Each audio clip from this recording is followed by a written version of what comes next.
Hello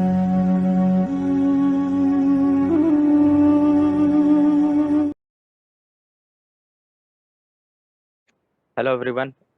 इस video में हम रिकर्सन का यूज़ करके किसी नंबर का फैक्टोरियल निकालना सीखेंगे। एक फंक्शन क्रिएट कर लेते हैं, डेफ कीवर्ड लिखते हैं फंक्शन को बनाने के लिए। ठीक है, ये फैक्टोरियल निकालेगा। तो फैक्टोरियल पूरा नाम लिख देते हैं इस फंक्शन का। अब इस फंक्शन को एक वैल्यू चाहिए जिसका ये फैक्टोरियल निकालेगा। ठीक है, जो भी नंबर इसको पास होगा यानी कॉलिंग में जो भी वैल्यू लिखा जाएगा वो वैल्यू रिसीव होगा n को। इस फंक्शन में एक बेस केस हमको बनाना है, किसी भी नंबर का फैक्टोरियल 1 पर ख़त्म हो जाता है। तो यदि n की वैल्यू जो होगी वो 1 होगी तो इस फंक्शन के नीचे नहीं जाना है, यहीं से कंट्रोल को 1 के साथ रिटर्न कर देना है।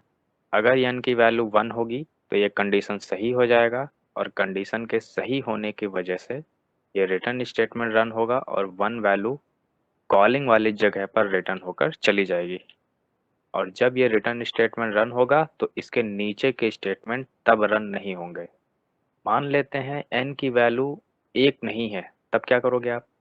जैसे n की वैल्यू कॉलिंग जब आप इस फंक्शन की करोगे तो हो सकता है n की वैल्यू 1 ना हो, 4 हो, 3 हो, कुछ भी हो सकता है। तो ऐसे केस में जब n की वैल्यू 1 नहीं होगी तब आपको क्या करना है?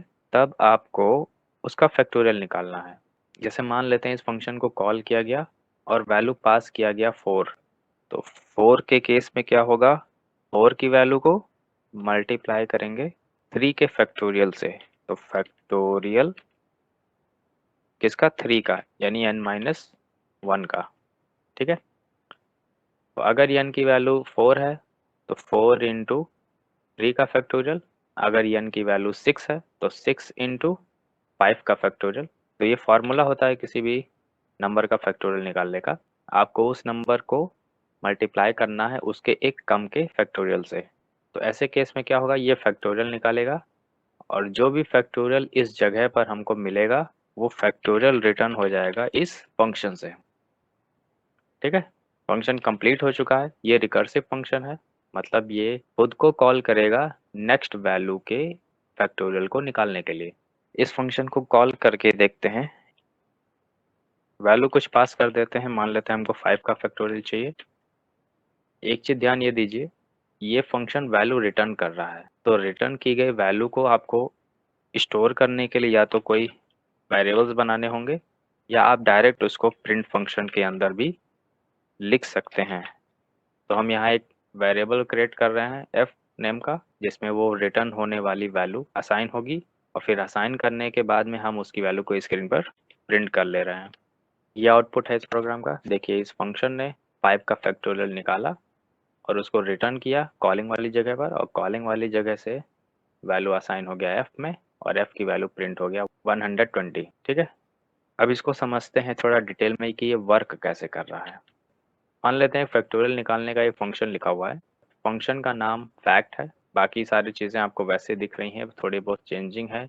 यहाँ पे हम फैक्टोरियल निकाल रहे हैं, निकालने के तुरंत बाद हम उसकी वैल्यू रिटर्न नहीं कर रहे हैं। निकालने के बाद हम उसको एक वेरिएबल में असाइन कर रहे हैं, उसके बाद हम वैल्यू रिटर्न कर रहे हैं। अब हम देखते हैं कि ये काम कर कैसे रहा है, ये फैक्टोरियल आ कैसे रहा है। तो यहाँ फंक्शन की कॉलिंग लिखी हुई है, यानी ये कंट्रोल यहाँ से रिटर्न होकर जाएगा इस फंक्शन के पास वापस। मान लेते हैं फंक्शन को हमने कॉल किया 3 वैल्यू के साथ, तो 3 वैल्यू के साथ कॉलिंग किया है तो n को ये वैल्यू मिल जाएगा। तो n की वैल्यू हो जाएगा कितना? 3। अब पहला स्टेटमेंट रन होगा इस फंक्शन के ब्लॉक का। क्या n की वैल्यू 1 है? तो कंडीशन फॉल्स हो जाएगा। n की वैल्यू 3 है, 1 नहीं है, तो रिटर्न स्टेटमेंट रन नहीं होगा। इसके बाद के स्टेटमेंट्स लिखे हैं n इंटू फैक्टोरियल n-1 का। n की वैल्यू 3 है और फैक्टोरियल अब किसका चाहिए? 2 का। तो फिर से फंक्शन की कॉलिंग लिखी है तो कंट्रोल ट्रांसफर हो जाएगा इसी फंक्शन को। लेकिन अब फंक्शन का एक नया वर्जन आपको दिखाई देगा जिसमें n की वैल्यू 3 नहीं है जैसा पिछले केस में था, n की वैल्यू अब 2 है। तो जब भी रिकर्सिव फंक्शन खुद को कॉल करते हैं एक नया वर्जन क्रिएट करते हैं मेमोरी में, यानी एक नया नेम स्पेस जिसमें फिर से वही वेरिएबल्स क्रिएट हो जाते हैं दोबारा।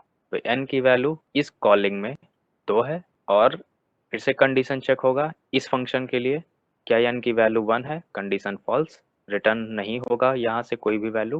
फंक्शन को आगे रन किया जाएगा यानी n into factorial n minus one, तो n की वैल्यू 2 है और अब n माइनस वन मतलब 1, तो 1 का फैक्टोरियल निकाला जाएगा यानी फिर से इसी फंक्शन को कॉल किया गया है। तो फिर से एक नया वर्जन क्रिएट होगा मेमोरी में, लेकिन अब इस कॉलिंग में n की वैल्यू है 1। यहाँ पे एक चीज़ ये ध्यान दीजिएगा, जब तक कंट्रोल रिटर्न नहीं होगा बाकी फंक्शंस के, यानी बाकी जो वर्जन है इस फंक्शन के जिसमें 3 है वैल्यू, जिसमें 2 है वैल्यू, ये सभी अपना काम अभी आगे नहीं करेंगे। इन दोनों फंक्शंस के प्रोसेसिंग अभी रुकी हुई है, पेंडिंग है, जब तक कि इस फाइनल फंक्शन से रिजल्ट रिटर्न नहीं होता है। अब n की वैल्यू 1 है तो कंडीशन चेक होगा, क्या n की वैल्यू 1 है, कंडीशन सही है, रिटर्न हो जाएगी वैल्यू 1। अब वैल्यू रिटर्न वही होता है जहाँ से फंक्शन की कॉलिंग होती है, तो फैक्ट को कॉल किया गया था यहाँ से, दूसरे वाले फंक्शन में देखिए यहाँ से कॉलिंग हुई थी, 1 वैल्यू वहीं पर रिटर्न होगा, तो 2 इंटू वन लिखा हुआ है, 2 इंटू वन मतलब 2, तो इस फंक्शन से वैल्यू रिटर्न हो जाएगा 2। अब इस फंक्शन को कॉल कहाँ से किया गया था, यहाँ से, तो कंट्रोल सीधा उसी के पास रिटर्न होगा, तो वैल्यू भी रिटर्न हो रही है, तो 2 वैल्यू भी यहीं पर आएगी, तो 3 इंटू टू, अब 3 इंटू टू का मतलब 6, एफ की वैल्यू 6 हो गई। जब इस फंक्शन को वापस कंट्रोल मिल गया तो ये आपने नेक्स्ट स्टेटमेंट को रन करेगा यानी कि रिटर्न स्टेटमेंट को, और रिटर्न हो कर देगा ये वैल्यू को। तो फैक्टोरियल 3 का आप निकाल रहे थे जिसका रिजल्ट आ गया आपको 6। तो अगर इस फंक्शन की कॉलिंग आप प्रिंट फंक्शन के अंदर से करेंगे तो स्क्रीन पर आपको 6 प्रिंट हो जाएगा। तो इस तरह ये फैक्टोरियल निकालता है ये फंक्शन, जो कि रिकर्सिव फंक्शन है, यानी कि ये खुद की कॉलिंग कर रहा है अपने काम को कंप्लीट करने के लिए।